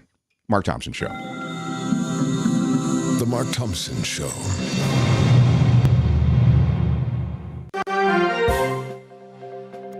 On the Mark Thompson Show, I'm Kim McAllister. This report sponsored by tax attorney Steve Moskowitz at 888 Tax Deal. The United States and France reaffirming their commitment to help Ukraine defend itself against Russia. Speaking alongside French President Emmanuel Macron, President Biden said the two nations will continue to provide strong support for Ukrainian sovereignty. He said they will work together, hold Russia accountable, and mitigate the global impacts of war. Federal prosecutors are being given now until February to evaluate all of the evidence against the man accused of attacking House Speaker Nancy Pelosi's husband. David DePape was in court yesterday, more than a month after police say he broke into the couple's San Francisco home and hit Paul Pelosi with a hammer. In the state case, a preliminary hearing will go on as planned in 2 weeks. Oregon's Attorney General says slowing down the state's voter-approved gun control measure would result in unnecessary deaths. It was in response to the emergency motion aimed at stopping the Measure 114 from going into effect December 8th. Among other things, it says a gun could only be sold or transferred once there's a criminal background check. Speaking of guns, California's Attorney General is apologizing to gun owners about their information being leaked. Rob Bonta calls it unacceptable and a breach of trust. An investigation found the state's Department of Justice mistakenly posted names, addresses, and birthdays of nearly 200,000 people earlier this year who applied for a concealed carry weapons permit. Bonta says the DOJ must be held to the highest standard. He promised all recommendations in the report would be implemented. It was an exciting afternoon in Oakland. The Oakland Zoo promising to make it up to anyone who left when the lights went out. A power outage struck night, leaving dozens of people stuck in the air on the popular gondola ride. Many on the ground said it seemed chaotic. They pointed out there didn't appear to be an organized rescue plan. Crews were able to restore service about 40 minutes later. PG&E thinks earlier damage to a power line might be to blame. So just a little evening dangle in the sky there in Oakland. The United Nations is awarding special protected status to the French baguette. The UN's cultural body announced yesterday, that the baked artisanal bread has been officially recognized on their list of intangible cultural heritage. The baguette joins other protected culinary traditions from around the world, including Neapolitan pizza, kimchi, the Mediterranean diet, and Belgian beer. The UNESCO's Director General says the baguette's protected status will ensure the artisanal way of baking is passed on to the next generation. So eat up, people. This report sponsored by tax attorney Steve Moskowitz. For more than 30 years, Steve has put his tax knowledge to work for individuals and businesses. If you need help with your taxes, you can call Steve at 888-TAX-DEAL or reach him online at moskowitzllp.com. I'm Kim McAllister on The Mark Thompson Show. The Mark Thompson Show. Do you feel it? It's the Mark Thompson Show. Someone did this to spoil our Christmas.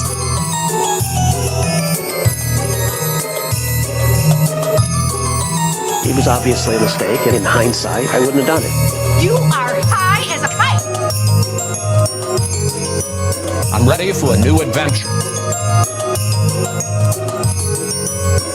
I do hug and kiss people casually. What he's got going here is a situation.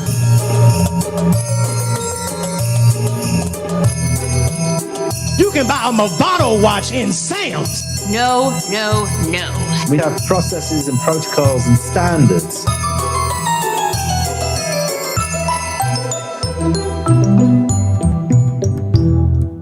God bless America. The end.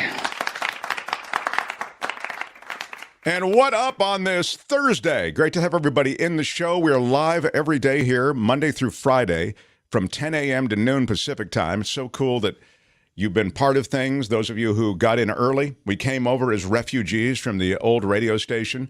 And how about a shout out? Come on. How about a big shout out to those who are hanging out? CR, $10 from a super sticker. Thank you, CR. Big shout out. Big shout out. Janet R., are we ever going to have some MT Cats make a cameo appearance? Janet has been so generous. Janet, give you a big Dan Ashley shout out. And I'm going to give you a thank you. Yeah, you also got one of those KGO and Exile t-shirts, which you can see over there. You can hear Archie from time to time. Yes, actually, in a weird twist, Archie the cat is John's cat, and you can hear Archie making appearances. He did knock over some stuff too, so some of the stuff. But that he'll Archie usually does, chime in with a very short little meow, like in response to Mark. Like You that's might- right. He's a hype cat, response to really. He's Archie's a hype cat. Yeah, you might. I doubt you'll hear mine. They. Charlie, who's struggling, as you know, with some health issues, he, again, and he does this most days, he went to the bathroom in both poop and pee. He likes to pay off both if you're, in the bingo card world of, what will Charlie leave in the corner of the living room? It's both today. And he's usually involved in that, then crying for food, then sleep. So Charlie's trying to give you that San Francisco experience. That's a good day. Yes, it is very San Francisco. It's true. Vivian L. Shawa, come on, for $9.99 super. Thank you very much. I'll give you a Will Smith. Thank you, Vivian. Very, very cool. Thank you. Brian Kim, $5. Come on, Brian. Thank you so much, Brian.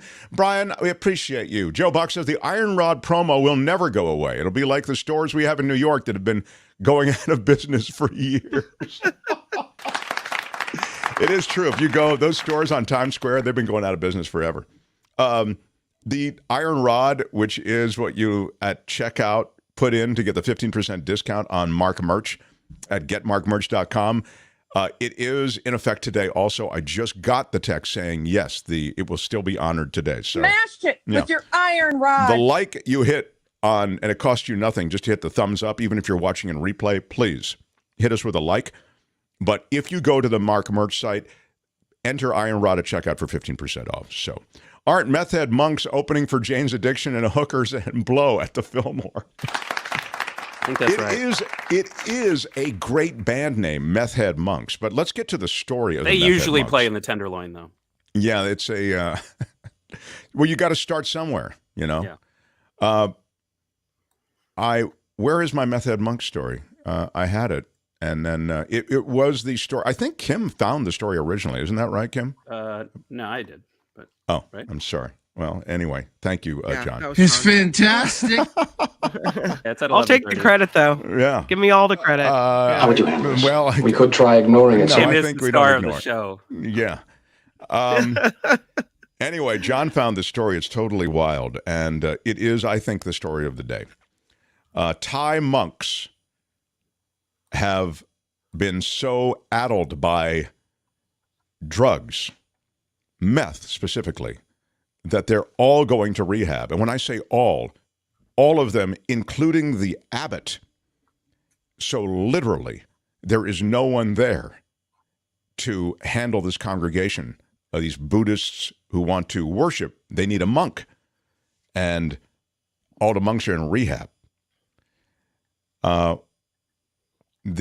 It's in Thailand, and the Thai names are a little difficult, wouldn't you say? Who wants to take a shot at the... I don't think it's important. A Thai spokesperson said the monks were sent to a health clinic to undergo drug rehab. And there is a national campaign in Thailand, as you're aware, to take on drug trafficking. And the monks, I should say, were reportedly removed from the temple after police administered urine tests on Monday. All four men failed. Does that not go against some type of monk protocol? The monks do have processes, protocols, and standards. Yeah, they do have processes and protocols. Well, keep in mind you can't drink on the standards. king's birthday in Thailand. Yeah. So yes, this is illegal. John is a little hot, I know, but he's making an important point. It's true. There is a weird the process of protocols and standards in Thailand are they're sometimes pretty strict. That might just be a way to put it. So anyway, they go into the Buddhist temple, they test the monks, they all fail. And they're not saying why they went into the Buddhist temple, by the way. They were asked, like, why did you guys go into the temple to test the monks? That seems kind of off-brand, but they don't say. But as it turns out, whoever tipped them, just saying, it was a good tip. They're like, the monks are tweaking. But, you know, it's important to mention that in the Buddhist religion, almsgiving or like giving food to the monks is how you get credit. Like you get credit as a good person, like karma. It's not karma, but that same idea. It's called merit making. So there are no monks for them to contribute food to, right? So all the people who practice the religion are like, we have no one, you know, here to give food to. We can't get our, you know. If you give a monk, I see. If you give a monk meth, do you get extra credit? I think you get extra points. You get extra points if the. Well, I will say that the giving of food to the monks is something that I've participated in. I did it over in, I think Laos is where I did it. Not Vietnam. I think it was Laos. And you have to get up super early in the morning, and it's part of it's a tourist thing. I don't want to, you know, please. It both has authenticity to it of the sort that John just spoke of. In other words, people do it, like locals do it. Yeah. But by now it's become something that tourists do, like myself. So we get up real early and we get this jug, it's rice, and you have to give them, each monk comes by in their orange outfit and you give them a clump of the rice. See, when I was in Laos, I was like, what time? No. I wish I had thought of that. What? No, yeah, I'm not getting up. Can I like leave them a to-go bag? And you're waiting out there for them to come. But I've got pictures. I should have found them. I'll find the pictures of me giving, you know, rice to the monks. It's a thing, you know. Yeah. So, but in Thailand, it's really fast. Those meth monks, you know, they're in and out. You're in and out. Well, the meth monks are super quick. They really just they're on their way to something. The meth has become a major issue in Thailand. Seizures of the drug have reached an all-time high in 2021. The country's a major transit point for meth. The drugs flood into the country from Myanmar, the world's biggest producer of methamphetamines, and it goes through Laos. Yeah. Then the pills are sold on the streets with a value of around 50 baht. Do you remember your baht U.S. dollar conversion, John? I remember mine. That's not bad. I mean, I remember getting massages for like $5. Yeah. It's I bet you did. I went to like 30. Who's 30 that guy countries. with you? He's a massage guy. I went to 30 countries. He's massaging you all the time? Yeah. It's like $5 an hour. It was regular Thai massage. But I went to 30 countries in like the period of 9 months. So it's a lot of things start to blend. You know, you start blending memories. Yeah. There's a reason that this place is fun. Okay. So anyway, good luck to the monks. I saw this movie where you're a little hot, Kim. Turn it down a where, little bit. Where Thank you. People that were on drugs in Thailand or were caught were beaten with sticks. Like that's your punishment, is getting beaten with these heavy wooden sticks. If that's true, I wonder, do they beat the monks with sticks? How do you punish a monk? That seems like it would be awfully hard. You take their meth away. Well, yeah, that's one way.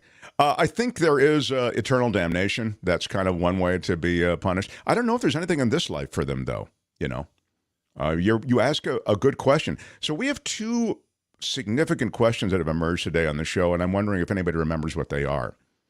I'll help you. One of the questions is, how is a guy who gets married and is 37 years old, and he's a country singer, how is he then dead hours later? There is no explanation as to what killed him, so I'd like somebody from the audience. You can reach me at themarkthompsonshow@gmail.com, maybe to answer that question. The guy's name is Jake Flint. And the second question is, what happens to monks in terms of punishment or reprimand when it's discovered that they're hooked on meth? Now, you know, obviously the high ground for them is, hey, we're all hooked on meth. Why are you singling me out? But they may say, we're not singling you out. You're all going to suffer the same fate. I don't know what that fate is, though. Very good question, Kim, I think. Yeah. Now, Thank you. That I asked the probing, deep questions at the Mark Thompson Show News Network. Yes, you do. You're deep in probing. Lady Flint may have had a heart condition or something, undiagnosed. Right. I mean, that seems maybe like, possibly an aneurysm, says Grimlock Bash. Wife poisoned him. That is really, I like how you think, Calvin Wong. That is I did ask if there was a prenup. Pre-existing conditions unknown to many. Yeah, okay. I don't know what that is, though. As to the punishment for the monks, make them wear, where is it? What happened to that?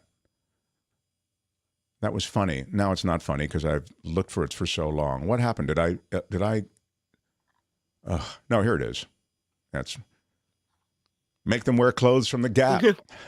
That'll work. The monks are in rehab. No, I know they are. Yeah. Yeah, maybe they changed the color from orange to yellow or something. Oh yeah, they just to single them out. Yeah. Right. Like a mark. I feel like an idiot. I would always pronounce the S when saying Lao. Yeah, Lao was pronounced Laos for a long time, sadly, during the Vietnam War. I think that's the way it was all. Yeah, isn't it? It has to do with a foreign language. It's a French thing, I think. Yeah. But they say Lao, thing with, the Lao people. There's Phnom Penh there, and it's PN, PNO. You can say, and during the war they reported Phnom Penh. Sadly, these places all have this resonance associated with the Vietnam War, but and unexploded ordnances, all over Cambodia. It's really sad. To this day. It's super sad. I told you the story about going to this place where they sell these Buddhas and all this stuff, and I'm not really good at the negotiation thing, and so I just don't like negotiation. Even working out who gets what on this show makes me sick. I'm just so I go in and I'm kind of struggling, and there's a bus of vets, Vietnam vets outside. It says on the side of the bus, Vietnam veterans returning. It's like a movie. So I go over, and they said, oh, yeah. The woman leading, she will go in and negotiate for you. And she goes in, and she's she was great. She was like your lawyer. She's like Steve Moskowitz representing you with the government. So she got me, I think, better deals. I ended up buying this huge Buddha, but then there's all this other stuff. But anyway, I go on the bus after that, and I meet all these Vietnam vets. And I'm and again, you know this about me, I'm on the verge of tears, okay, as I'm talking to these guys, talking about their experience and, all this stuff related to the Vietnam War. And I'm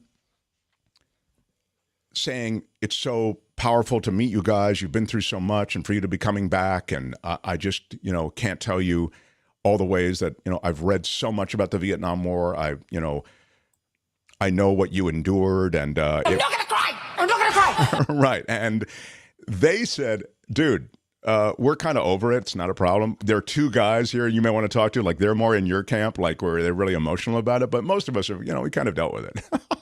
It was the biggest, it was the biggest thing.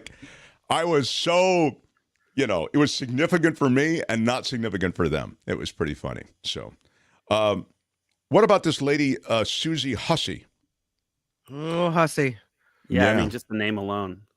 The late Queen's lady-in-waiting is named Lady Susan Hussey. She's apologized and resigned after she repeatedly asked a black British charity boss where she was really from. Ngozi Fulani, a charity founder, was questioned about her background at a charity event at the palace this week. Ms. Fulani said she was totally stunned by Prince William's godmother's comments. The palace described the remarks as unacceptable and deeply regrettable. Oh. Well, I mean, would you say you stand corrected? I stand corrected. No, would you say you? I misspoke. Well, I think that's... my words upset so many people. That's the one you want. Your words upset so many people. The comments are unacceptable, and it is right that the individual has stepped aside with immediate effect, said the spokesperson for Prince William. And I wanted to apologize to the Asian community, the Asian American community. Lady Hussey is 83. a close confidant of the late Queen, and accompanied her at the funeral of the Duke of Edinburgh, last year. A key and trusted figure in the royal household for decades. But she stepped in it, right, John? This is bad. Yeah. Yeah. She stepped aside with immediate effect. This kind of thing happens to me all the time. People ask me where I'm from. And I say, I'm from here. And they're like, well, no, where are you from originally? I'm like, well, I grew up in the North. But they're like, you don't know, where were you born? I'm like, where are your people from? They're like, I'm like, why am I a brown color? Like, is that the question you're asking? Yeah. Well, you're not. Yeah. The Ms. Fulani said she did not want to see Lady Hussey vilified in any way, but sadly, it looks as though she will be vilified. Yeah, but people don't realize that question is rude, if not racist. Yes, as it turns out. The leader of the Women's Equality Party said she had felt a sense of incredulity. Certainly, incredulity would qualify as a ding word. About the exchange. She says multiple times, where are you from? No, where are your people from? And then finally, when the woman doesn't answer, she's like, no, I'm a British citizen. I'm from here. As I can see you're going to make this difficult. Oh my God. Oh my God. Yes. The second I was informed how hurt a group of people in this nation was off of what I said, that's all that matters to me. Buckingham That's like one Palace. step away from like, where's your birth certificate? Right. I mean, it's sort of like Obama. Aston. Right. Gosh. Pretty brutal, I think. I don't know. Maybe, if you're an 83-year-old woman, at some point in your life, that was an acceptable way to talk to people. I don't know. Maybe. I don't know. A flawed human being who makes mistakes. Yeah, okay. Well, maybe that's it. I don't know. It looks like Luce has experienced this. No. Do you see this What's comment, that? Mark? No, what is it? I get this also, John, due to my name. I'm very fair, but my name is a convo starter. Oh, Luz Espinosa. Yeah. Where are you really from, Luz? Wow, that's extraordinary. Yeah. Obama got it. This is Calvin saying that. You an American? Yeah. Yeah, but Anyways. it's like questioning, it's extremely rude. I was born here. Obama was born here. Like, these people were born in their country. Right. There's no defense for it. There is no defense for my conduct. Basically saying that somebody is less than or implying that they're less than. That's exactly right. John is exactly right. It was wrong, it was stupid, and you should try to be a better person. It was wrong, it was stupid, and I'm trying to be a better person. Who is having that conversation? Yeah, who's having that conversation? I don't know. I think that who is Meghan having Markle. that conversation? Probably Meghan Markle. That's right. I mean, this isn't the first time it's come up in the case of the royal. Look, the royal family lineage is lily white.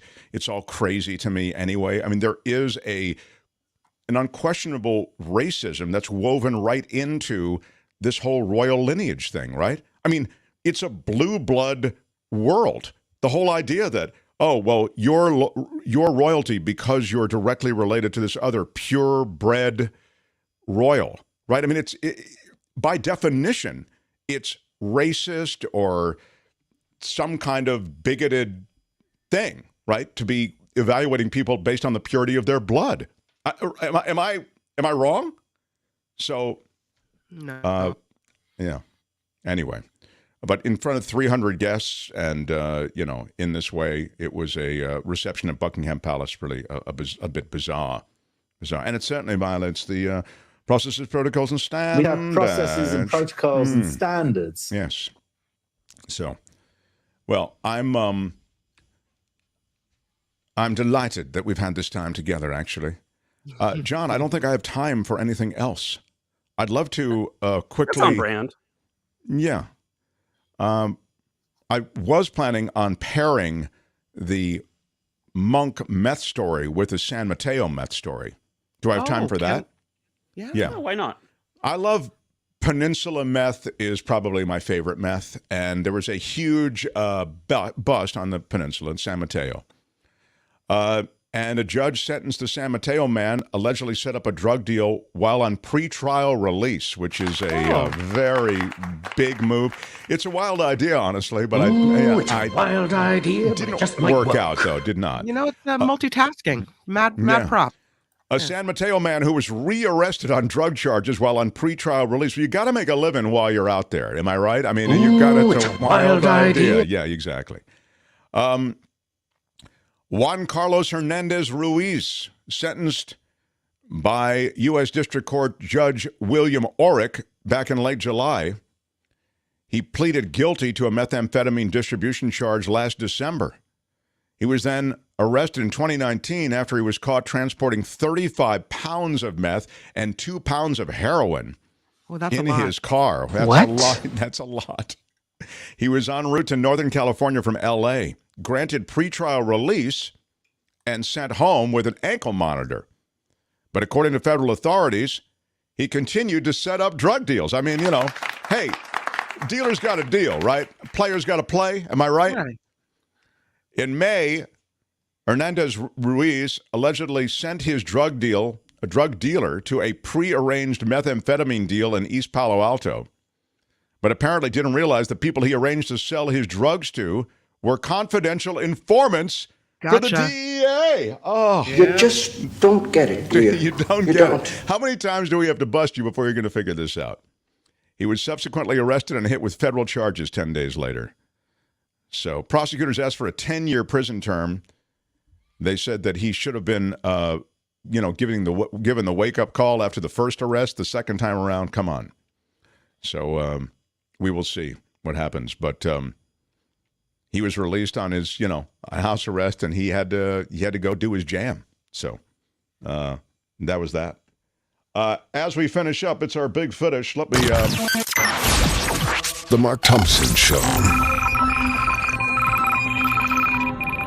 It's our big finish. I am excited to welcome in a word of Nikki's show. Love my Nikki.